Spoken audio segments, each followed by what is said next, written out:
Hello girls, today I'm going to show you how to insert an image, Bing image in particular, and how to draw on your OneNote. So I'm on the Me tab and I'm on the Dreams page, and on that page you're supposed to have one Bing image and one drawing. So if you click on the Insert tab, hang on, there we go, you're on the Insert tab and you're going to go to Online Pictures.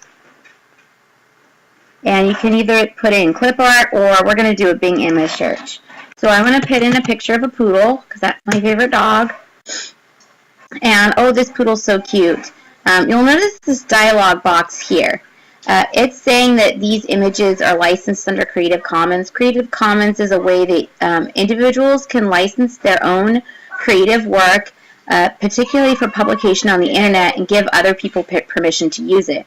And as it says, if you want more details about what that license entails, you'd have to inspect that further. But for our purposes, what it means is you have a limited search here. If you wanted to show all web results, just click on that and it'll show you. But I prefer to use images I'm actually legally allowed to use. So Creative Commons since this is a Creative Commons image, I have permission to use it. And so I'm going to click on this poodle and hit insert, and you'll notice I have a dialog box pop up, and this is an HTML file, and so that is not compatible with being inserted into our OneNote. You can do file conversions. You'll see some of the files that you have the ability to convert here. But, it doesn't give me the option to convert this HTML file. So I'm not going to be able to use it. So I am going to just cancel that. Now, some of those file formats you could convert, but you'd have to know what file formats they are, and that's beyond the scope of this class. So if you ever get that message popping up, I would just recommend finding another picture. So I'm going to go to Poodle again.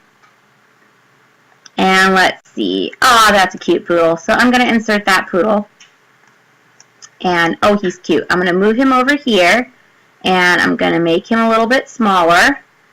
When you see that, when your cursor turns to the 4 arrows, it means you're moving it. If your cursor just has the 2 arrows, you are changing the size. Now, the second thing you're going to do here is draw a picture.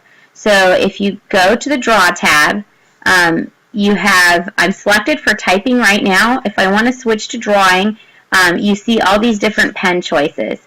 And if you hit the arrow with the line above it, that's for more. The other symbol for more is 3 little dots in a row. And so my favorite color is chartreuse, so I'm going to pick chartreuse, and I'm going to draw a poodle. Now you see my cursor is turned to the drawing, and it's the little green dot, and that's the ink I chose to use. So all you do when you draw is you click your mouse and hold. So I'm going to draw a picture of a poodle. Woo, there's her nose. And then I'm going to go over here, and all I'm doing is clicking and holding. Woo, and this will be her. There's her face. Here's her nose.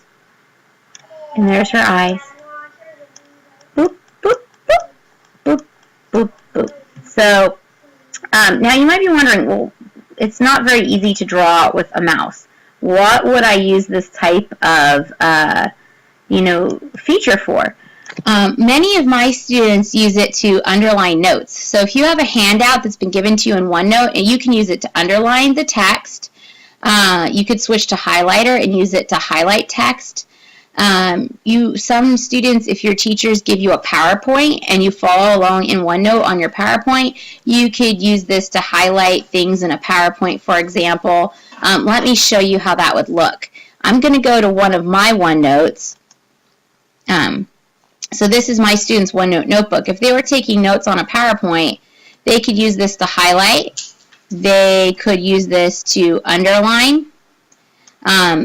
If you could try writing your own notes like this if you wanted to, but it's actually really hard. If we were on tablets, you could see that this feature would be much more beneficial.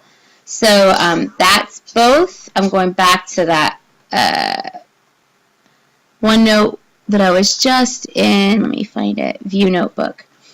So those are some of the ways that you might use the drawing feature in your OneNote.